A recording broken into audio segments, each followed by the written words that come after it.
Hello dear students, welcome to Jesar tutors. जैसे कि last video में मैंने बोला था कि हम क्वेश्चन नंबर 5 जो है वो नेक्स्ट वीडियो में देखेंगे। तो इस वीडियो में हम क्वेश्चन नंबर 5 देखेंगे और क्वेश्चन नंबर 9 के आगे के जो क्वेश्चंस है वो सॉल्व करेंगे। तो क्वेश्चन नंबर 5 क्या है, देखो। The diameter and length of a roller is 120 centimetre and 84 centimetre respectively. जो एक रोलर है, आपने रोड रोलर अगर सपोज देखा होगा तो रोलर की जो डायमीटर है वो है 120 सेंटीमीटर और उसकी जो लेंथ है वो है 84 सेंटीमीटर। तो टू लेवल द ग्राउंड, एक ग्राउंड को पूरी तरह से लेवल करने के लिए 200 रोटेशन जो है वो वो उसकी रिक्वायर्ड है। तो जब 200 रोटेशन होगा तभी जाके वो जो ग्राउंड है वो लेवल होगा। तो find the expenditure to level the ground at the rate of 10 per square metre. जो एक्सपेंडिचर लगता है एक रोटेशन को, उसका जो एक्सपेंडिचर है वो है 10 रुपीज़ पर स्क्वायर मीटर। तो 200 रोटेशंस के लिए कितना एक्सपेंडिचर लगेगा वो हमें फाइंड आउट करना है। तो चलिए इसको सॉल्व करते हैं। तो देखो, सबसे पहले हम गिवन लिख लेंगे। हमारे पास रेडियस ऑफ रोलर दिया गया था, डायमीटर ऑफ रोलर दिया गया था। डायमीटर क्या था? डायमीटर क्या दिया था? 120 सेंटीमीटर। तो इससे हम जब रेडियस निकालेंगे तो इसको डिवाइडेड बाय 2 करेंगे तो रेडियस क्या हो जाएगा? Radius of roller is equals to small r is equals to 120/2, ये हो जाएगा 60। तो r इज इक्वल्स टू क्या होगा? 60 सेंटीमीटर। अब देखो आगे हमारे पास लेंथ दी थी, length of roller. Length of roller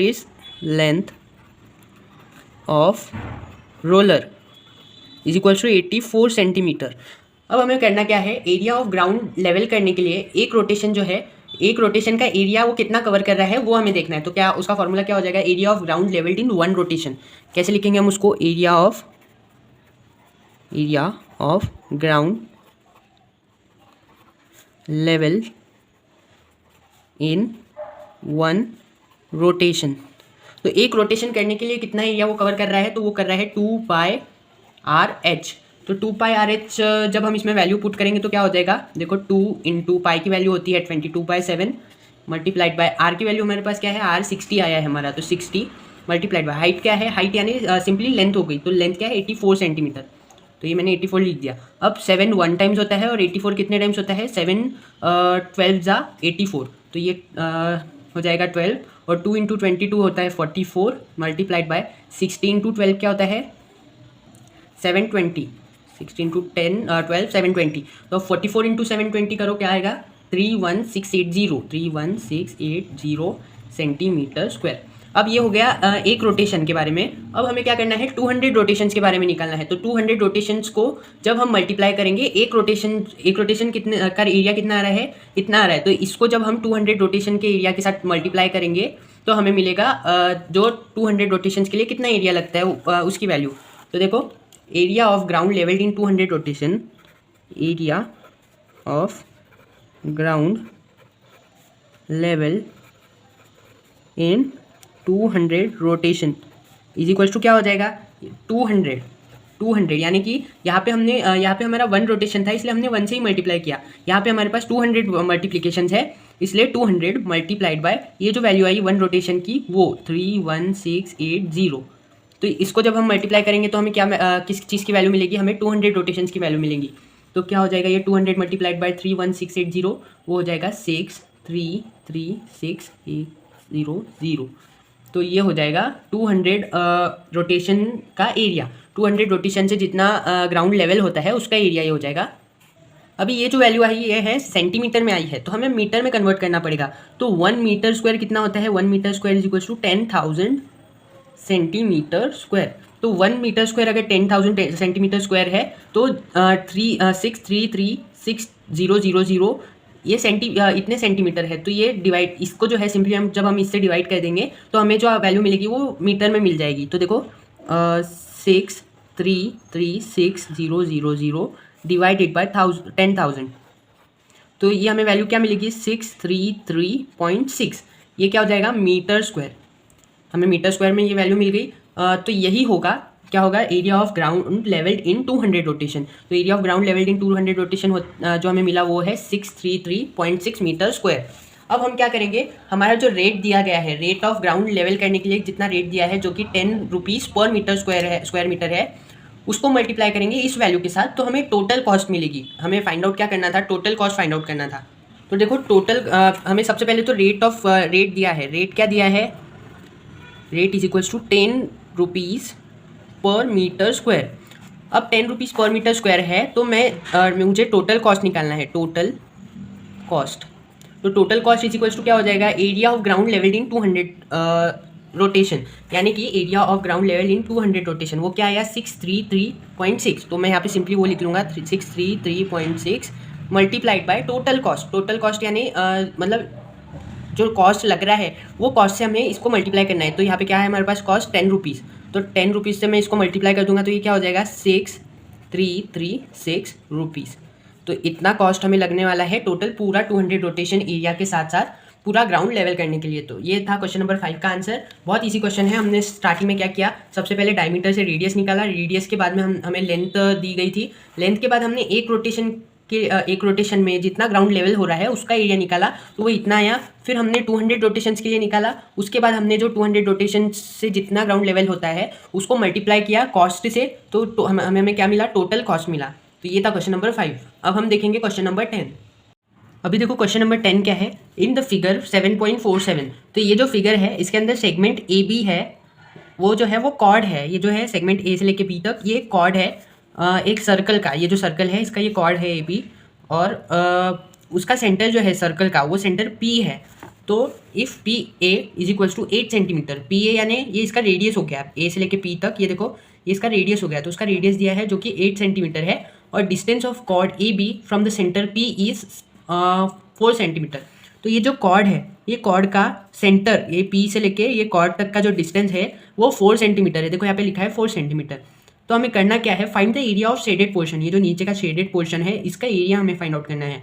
तो चलो इसको सॉल्व करके देखते हैं। बहुत ज़्यादा इजी क्वेश्चन है, थोड़ा सा लॉजिक लगाना पड़ेगा, लेकिन हमारे पास फॉर्मूला है area of shaded portion find out करने का, तो हम उससे फाइंड कर सकते हैं। तो देखो सबसे पहले हम गिवन लिखेंगे। तो देखो ये हमारी फिगर है। सबसे पहले हमें जो क्या दिया है, देखो ये जो परपेंडिकुलर ड्रॉ किया है ये कॉर्ड के ऊपर पी से लेके ये जो है ये क्यू हम इसको कंसिडर करेंगे, वो एक परपेंडिकुलर है। तो एक ए बी को ये सेंटर से यहाँ पे जो पॉइंट है ज्वाइन हो रहा है, तो ए क्यू जो रहेगा यानी कि इतना पार्ट वो इक्वल रहेगा क्यू बी को। तो सबसे पहले हम लिखेंगे A Q is equals to Q B, A Q is equals to Q B. क्यों ये ऐसा हमने ऐसा लिखा, क्योंकि ये जो है पी क्यू ये परपेंडिकुलर है ए बी को, P Q is perpendicular to A B. इसका रीज़न क्या हो गया, P Q is perpendicular to A B. अब देखो in triangle A P Q, A P Q, ये जो ट्रायंगल है ये ए पी क्यू, ये वाला triangle, in triangle A P Q by Pythagoras theorem. Pythagoras theorem यानी हाइपोटेनियस का square is equals two adjacent side का स्क्वायर और बेस का स्क्वायर। तो हम कैसे लिखेंगे, देखो हाइपोटेनियस क्या है हमारा ए पी, तो देखो ए पी का स्क्वायर, ए पी का स्क्वायर इज इक्वल्स टू क्या हो जाएगा, P Q square plus A Q square, A Q square.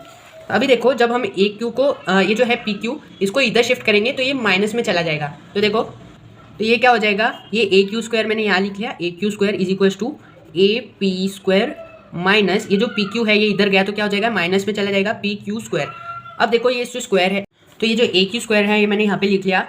अभी ए क्यू स्क्वायर लिखने के बाद ये ए पी स्क्वायर मैंने यहाँ लिखा, और ये जो पी क्यू स्क्वायर है ये इधर शिफ्ट होगा तो माइनस में आएगा, तो यहाँ पे मैंने पी क्यू स्क्वायर जो है माइनस में लिख लिया। अब देखो ये जो स्क्वायर है इसको हम इधर जब शिफ्ट करेंगे तो ये क्या हो जाएगा, अंडर रूट में चला जाएगा। तो देखो A Q is equals to under root A P का square minus P Q square.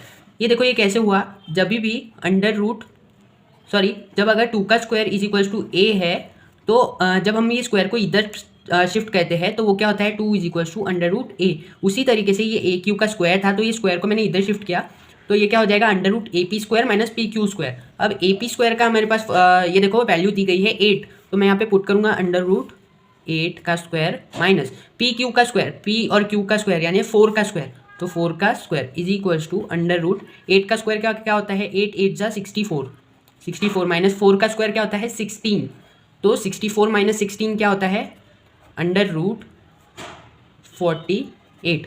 तो अब अंडर रूट 48 को हम ऐसे लिख सकते हैं 4 रूट 3, 4 रूट 3, 4 रूट 3 लिखने से हमें क्या मिला, ए क्यू मिला।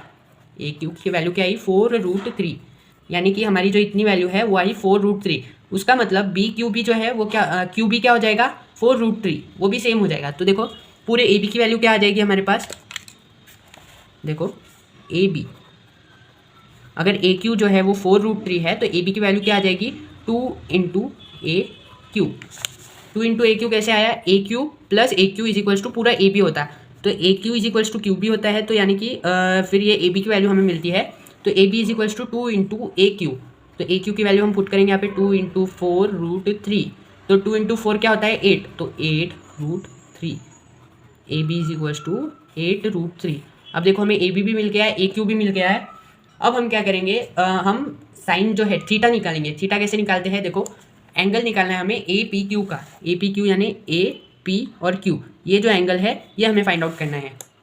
तो sine angle A P Q is equals to A Q by A P, A Q by A P. Sine theta जब हम निकालते हैं तो क्या लिखते हैं, साइड अपॉन हाइपोटेनियस।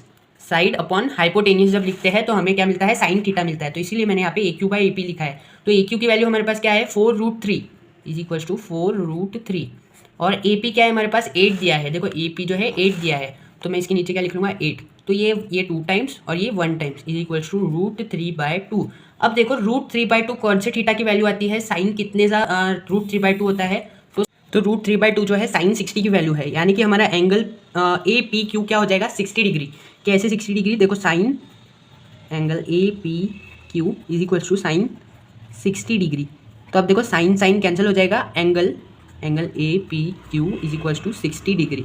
देखो हमें एंगल भी मिल गया। अब हम क्या करेंगे, देखो सिमिलरली हमारा जो इस साइड की वैल्यू जो है एंगल बी पी क्यू, ये जो एंगल हम जो जिसकी बात कर रहा हूँ वो भी इक्वल रहेगा 60 के। तो similarly angle A P Q is equals to 60 degree. उसके बाद अभी मेजर ऑफ आर्क जो है हमारा थीटा वो 120 दिया है हमें, जो टेक्स्ट बुक है हमारे टेक्स्ट बुक के अंदर। तो मेजर ऑफ आर्क जो है ए बी, ये जो आर्क है इसका जो मेजर है वो हमें दिया है 120 डिग्री। तो हम यहाँ पे लिख लेंगे मेजर ऑफ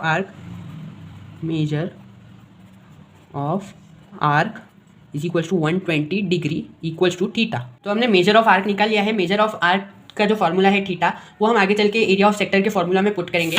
तो देखो सबसे पहले एरिया ऑफ शेडेड रीजन निकालने के लिए हमारे पास फॉर्मूला है area of sector A B P. हमारा जो सर्कल है, हमें जिस शेडेड पोर्शन का एरिया निकालना है, तो उसका sector minus area of triangle A P B, ये जो हमारा ट्रायंगल है ए पी बी, इसका एरिया माइनस करेंगे तो हमें क्या मिलेगा, एरिया ऑफ शेडेड रीजन। तो देखो theta by 360 multiplied by pi R square क्या है, एरिया ऑफ सेक्टर का फॉर्मूला है। और एरिया ऑफ ट्रायंगल का फॉर्मूला क्या होता है 1/2 उसकी जो बेस है इंटू हाइट, तो बेस इंटू हाइट का फॉर्मूला वो ऐसा फॉर्मूला होता है। तो हमारा थीटा क्या था, थीटा आया था हमारा यहाँ पे 120 हमारा थीटा आया था, तो वो हम यहाँ पे पुट करेंगे 120/360 मल्टीप्लाइड बाय पाई की वैल्यू क्या होती है, पाई की वैल्यू होती है 3.14। आर स्क्वायर क्या है हमारे पास 8 है, आर यानी 8 है, तो 8 का स्क्वायर माइनस 1/2। ए बी क्या है, ए बी की वैल्यू हमने थोड़ी देर पहले निकाली 8√3 मल्टीप्लाइड बाय पी क्यू क्या है हमारे पास 4 है। पी क्यू यानी देखो ये देखो पी और ये क्यू, ये जो डिस्टेंस है कॉर्ड और सेंटर के बीच का वो है हमारे पास 4। तो अभी देखो अब ये इसको हम जब पूरा कैलकुलेट करेंगे तो इधर का जो पार्ट है वो क्या आएगा 66.97 आएगा, माइनस और इधर का जो पार्ट है वो आएगा 27.68। अब हम जब इसको माइनस करेंगे तो हमें क्या मिलेगा 39.29 सेंटीमीटर स्क्वायर। तो ये था एरिया ऑफ शेडेड रीजन, ये जो कि हमारा फाइनल आंसर है। तो ये था क्वेश्चन नंबर 10।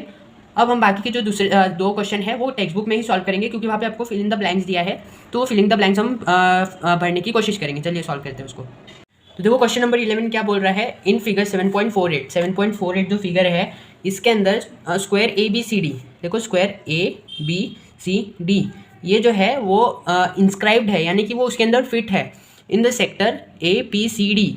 ये जो है ए पी सी डी, ये डी सॉरी, यहाँ पे जो है वो पूरा स्क्वायर वो उसके अंदर इंस्क्राइब्ड है।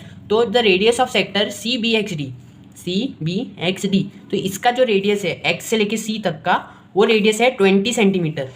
तो complete the following activity to find the area of shaded region. तो ये शेडेड रीजन का एरिया फाइंड आउट करने के लिए हमें जो है ये नीचे की एक्टिविटी कंप्लीट करनी पड़ेगी।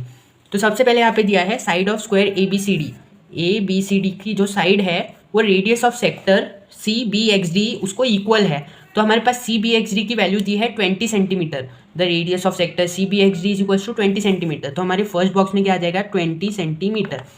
अभी देखो एरिया ऑफ साइड का स्क्वायर, तो हमें साइड क्या मिली 20 मिली, तो 20 का स्क्वायर कितना होता है, तो यहाँ पे ये वाले बॉक्स में आ जाएगा 20, यहाँ पे 20 का स्क्वायर 20 इंटू 20 कितना होता है, 400 होता है। क्या होता है, 400। तो ये बॉक्स में क्या आ जाएगा, 400 आ जाएगा। अभी देखो area of shaded region inside the square is equal to area of square A B C D minus area of sector C B X D. तो देखो area of square A B C D वो क्या होता है, हमें क्या मिला, area of square A B C D. ये देखो एरिया ऑफ स्क्वायर क्या मिला, 400। तो ये बॉक्स में क्या आ जाएगा, 400 आ जाएगा। 400 minus theta by 360 into pi R square, ये सेक्टर का फॉर्मूला हो गया। उसके बाद हमें जो थीटा है वो हमारे पास 90 डिग्री है। 90 डिग्री कैसे होगा, क्योंकि ये स्क्वायर है तो हमारे पास थीटा डायरेक्टली क्या हो जाएगा, 90 डिग्री का थीटा हो जाएगा। तो यहाँ पे हमने 90 लिख लिया। उसके बाद पाई की वैल्यू है हमारे पास 3.14, ये 400 यहाँ पे एज इट इज आ जाएगा 400। उसके बाद पाई की वैल्यू 3.14 और आर स्क्वायर हमारे पास क्या है, आर का स्क्वायर यानी 20 का स्क्वायर क्या हो जाएगा, 400। तो 400 मैंने यहाँ पे लिख लिया। अभी देखो वापस यहाँ पे 400 एज इट इज़। जब आप इसको पूरी तरीके से सॉल्व करेंगे तो उसकी वैल्यू क्या आएगी, 314 आएगी। 314 उसकी वैल्यू आ गई। अब देखो 400 माइनस 314 क्या होता है, 86। तो 86 क्या आ गया, area of shaded region inside the square. Inside the square बोले तो ये जो है, ये वाला जो शेडेड पार्ट है इसकी जो एरिया है वो हमें मिली है। अब हम बाहर का जो सेक्टर है, बाहर का जो शेडेड रीजन है उसका एरिया निकालेंगे। अभी देखो radius of bigger sector length of is equal to length of diagonal of square. तो डायगोनल के बराबर है वो रेडियस ऑफ बिगर सेक्टर। देखो ये जो हमारा सेक्टर है बाहर का, ये जो है ये इसके डायगोनल जो है बी से लेके डी तक, ए से लेके सी तक, उसके इक्वल है। तो वो क्या हो जाएगा, 20√2।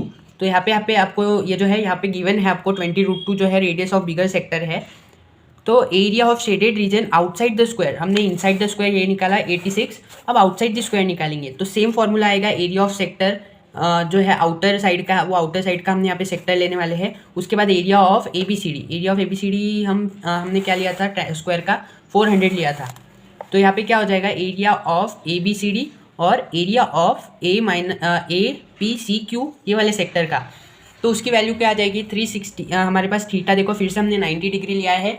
उसके बाद पाई की वैल्यू यहाँ पे 3.14 ली है। उसके पहले यहाँ पे जो देखो 20 का स्क्वायर आएगा, area of square A B C D. तो ईच साइड जो है वो 20 की है, तो 20 का स्क्वायर क्या होता है, 400। अभी देखो यहाँ पे 90 डिग्री का थीटा लिया है, 3.14 पाई की वैल्यू है और आर स्क्वायर की वैल्यू क्या है 20। और ये √2 इसलिए लिया है क्योंकि यहाँ पे बाहर स्क्वायर दिया है। तो 20√2 हमारे पास length of radius of bigger sector क्या है, 20√2। तो 20√2 यहाँ पे पुट कर दिया। अब देखो जब हम इसको सॉल्व करेंगे तो हमें क्या मिलेगा, 626 मिलेगा। 626 इतना जो पार्ट है इसका 626 मिलेगा। और 20 का स्क्वायर क्या होता है, 400 होता है। तो हमने 400 यहाँ पे लिख लिया। अब 626 माइनस 400 क्या होता है, 228। तो हमें एरिया ऑफ शेडेड रीजन देखो 86 प्लस 228 इज इक्वल टू 314। क्या मिला हमें, 314। 86 कहाँ से आया, ये 86 प्लस ये is equal to total shaded region. Total shaded region क्या मिला, 314 स्क्वायर सेंटीमीटर। तो देखो ये ऐसे हमने सॉल्व किया। इसका स्क्रीनशॉट ले लो अगर आप चाहते हो तो। ये जो है इस तरीके से हमने सॉल्व किया और 314 स्क्वायर सेंटीमीटर हमारा टोटल शेडेड रीजन का एरिया निकल के आया। अभी देखो क्वेश्चन नंबर 12 क्या है, in the figure 2 circles with centre O and P are touching internally at a point A। यानी कि 2 सर्कल है वो इंटरनली, ये जो A पॉइंट है यहाँ पे टच हो रहे हैं एक दूसरे को। If B Q is equals to 9, B Q क्या है, बी से लेके ये क्यू, इतना जो पार्ट है ये 9 सेंटीमीटर का है। और D is equals to 5, D का है, डी से लेके ई तक ये जो है ये 5 उसका लेंथ है। तो complete the following activity to find the radius of circle. तो हमें रेडियस फाइंड आउट करने के लिए ये पूरी एक्टिविटी जो है वो सॉल्व करनी पड़ेगी। तो देखो सबसे पहले हमारे पास क्या दिया है, let the radius of bigger circle be R and smaller circle be small R. तो बड़े सर्कल का रेडियस कैपिटल आर, छोटे सर्कल का रेडियस स्मॉल आर। तो O A, O B, O C and O D are radius of bigger circle. O A क्या है, देखो ओ से लेके ए तक ये एक रेडियस हो गया, ओ से लेके बी तक एक रेडियस हो गया, ओ से लेके सी और ओ से लेके डी तक, ये सब ये बड़े सर्कल के रेडियस हो गए। और O A is equals to O B रहेगा, O A is equals to O B रहेगा क्योंकि ये सेंटर है, इस लाइन का ये सेंटर है। तो दोनों साइड्स जो है वो इक्वल रहेगा। तो O A is equals to O B is equals to O C, O B is equals to O C, क्योंकि ये सब रेडियस है इसलिए ये सब एक दूसरे को इक्वल रहेगा। तो ये सब इक्वल रहेगा आर को। किसको इक्वल रहेगा, आर को, क्योंकि हमने आर क्या कंसीडर किया है, रेडियस ऑफ बिगर सर्कल। अब देखो P Q is equals to P A, P से लेके क्यू तक इज इक्वल्स टू पी से लेके ए तक। ये जो पी है ये सेंटर ऑफ छोटे सर्कल का सेंटर है। तो ये भी दोनों रेडियस हो जाएगी पी क्यू और पी ए, तो वो एक दूसरे को इक्वल रहेगी, जो कि ये दोनों इक्वल रहेंगे स्मॉल आर को, क्योंकि हमने स्मॉलर सर्कल का रेडियस स्मॉल आर कंसीडर किया है। अभी देखो O Q is equals to O B minus B Q. तो O B minus B Q, देखो ओ बी की वैल्यू क्या है हमारे पास, कैपिटल आर है, और बी क्यू क्या है, देखो बी क्यू बी से लेके क्यू तक 9 सेंटीमीटर है। तो हमारे पास क्या मिलेगा, हमें आर माइनस 9। कैसे आया आर माइनस 9, ओ बी की वैल्यू देखो, ओ बी की वैल्यू कैपिटल आर है, और बी क्यू जो है हमारे पास, देखो बी क्यू 9 है, तो हमने लिख लिया आर माइनस 9। अब ओ ई के केस में क्या होगा, ओ डी माइनस डी है, तो ओ डी की वैल्यू क्या है, कैपिटल आर है, फिर से क्या होगा फिर, capital R minus D, D से लेके ई तक क्या है 5 है, तो यहाँ पे क्या लिखेंगे आर माइनस 5 हो गया। अब देखो as the chord QA and EF of the circle with center P intersects in the interior of the circle, so by property of internal division of two chords of a circle, तो internal division बोल के एक property होती है, वो property हम यहाँ पे अप्लाई करेंगे, तो क्या हो जाएगा O Q into O A is equal to O E into O F. O Q into O A यानी देखो ओ, ये जो ओ क्यू इंटू ओ से लेके ए तक, ये क्या हो जाएगा, इक्वल हो जाएगा ओ ई इंटू ओ एफ। तो ये दोनों और ये दोनों एक दूसरे को इक्वल हो जाएंगे, इनका जो मतलब मल्टीप्लाई होके ये एक दूसरे को इक्वल हो जाएंगे। तो देखो ओ क्यू क्या आ जाएगा हमारे पास, ओ क्यू हमने अभी निकाला आर माइनस 9, तो मैं यहाँ पे लिख लूँगा आर माइनस 9। उसके बाद देखो आर माइनस 9 के बाद ओ ई, देखो ओ ई की वैल्यू यहाँ पे दी है, ओ ई क्या निकाला हमने आर माइनस 5, आर माइनस 5। उसके बाद देखो यहाँ दिया है O E is equals to O F, O E जो है वो ओ एफ को इक्वल है, यानी कि ओ ई की जगह हम वापस ओ एफ की जगह ओ ई की वैल्यू लिख सकते हैं, तो आर माइनस 5। अब इसको जब सॉल्व करेंगे तो देखो यहाँ पे क्या बचा, आर स्क्वायर बचा माइनस 9 आर बचा, ये जो आर है हम इसको अंदर मल्टीप्लाई करेंगे तो R into R square, R into 9 R is equals to, फिर इनको जब हम मल्टीप्लाई करेंगे तो हमें क्या मिलेगा, R square minus 10 R plus 25। कैसे आया, R into R square, R into 5 क्या हो जाएगा R5, फिर से 5 इंटू आर क्या हो जाएगा 5R, तो ये 5R क्या हो जाएगा 10R हो जाएगा, और 5 इंटू 5 क्या होगा 25। तो ऐसे इसको सॉल्व करेंगे। उसके बाद हमें क्या बचेगा फिर हमारे पास ए क्यू, ये जो R है R इज इक्वल्स टू क्या आ जाएगा, R इज इक्वल्स टू 25 आ जाएगा। अभी देखो आगे क्या है, A Q is equals to 2R is equals to A B minus B Q, 2R is equals to 50 minus 9 is equals to 41, यानी कि जब ये आर है, आर इज इक्वल्स टू क्या आ जाएगा, सीधे सीधे 41 आ जाएगा, या इतना नहीं देखा तो भी चलेगा। देखो आर इज इक्वल्स टू सीधे सीधे 41, 2R इज इक्वल्स टू 41, तो ये जो 2 है यहाँ डिवीजन में जाएगा तो 41/2 वो हो जाएगा 41/2, तो ये 1 टाइम्स और ये 20.5 टाइम्स, तो हमारा आर क्या आ जाएगा 20.5। तो ये है हमारा फाइनल आंसर। तो देखो हमने स्टार्टिंग में क्या किया, सबसे पहले हमने रेडियस को कंसीडर करके जितने भी रेडियस है वो उसको लेबल किया था आर और स्मॉल आर से, फिर हमने इसको आगे by property of internal division of two chords apply करके ये जो है हमने रेडियस निकाला है। अगर आपको वीडियो पसंद आ रही है तो लाइक कीजिए, अपने फ्रेंड्स तक शेयर कीजिए, और जेसर ट्यूटर्स चैनल को सब्सक्राइब कीजिए। Thank you.